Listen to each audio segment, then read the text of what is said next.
I'm Rob Sanford for TeamDefiance.com. Today we're going to talk a little bit about throwing surface iron.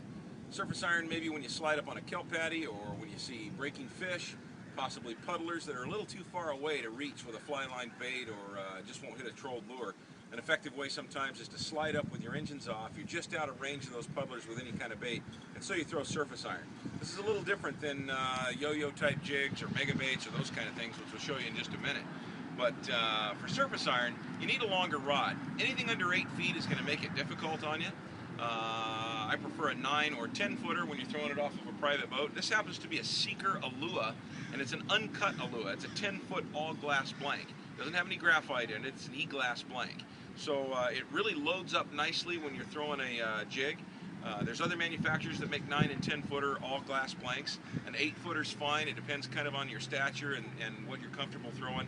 This uncut Alua 10 footer is wrapped with SIC guides, and then we use a Pro Gear 540, sometimes a 541, but the Pro Gear 540 or a Trinidad Narrow 16 works very, very well. Something you can stack a lot of 30 or 40 pound test on. Now we're going to swing the lure out. You can see here that my jig is about the distance away from down to about where the reel is. I can swing it down like this and get ready to load it up. I'm going to take about 2 cranks, center up my line here. I'm going to bring it back, and I'm going to put my left hand here.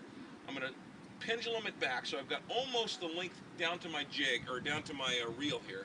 I'm going to bring it back like this. I'm going to load up the rod. I'm going to fire it directly over the top, and you can see I didn't even throw it hard, but I can throw that jig a long distance. Tuck the rod underneath my arm and lower the rod tip and wind that jig back.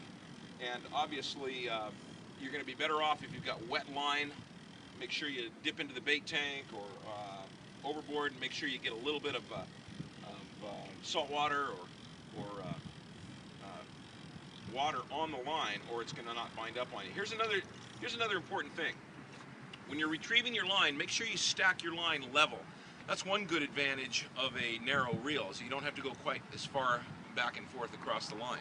An educated thumb will help with backlashes, but I'll tell you another thing is level stacking of the line. It won't cause that line to bind up on itself and to backlash quite as easily. So again, we're going to take the lure back, we're going to take that jig, we're going to fire it, load up the rod, fire it way on down, let it sink, and then wind it back. Another good opportunity for covering more of the water column is to let that jig sink out 10 or 12 feet, sometimes even 100 feet, so you're bringing it up on an angle. And there's a mistake as well. A lot of guys think they have to wind a jig as fast as they can possibly turn the reel. Well, that would be the case on maybe yellowfin tuna if you're skip jigging, or wahoo if you're down in Baja. But typically, albacore, sometimes yellowtail, white sea bass, they tend to be a little more into the kick of the jig as opposed to the speed of the jig. So you want to find one that kicks really well and swims erratically, and that tends to draw more strikes than just winding the jig as fast as you can. So hope that helps with throwing surface iron.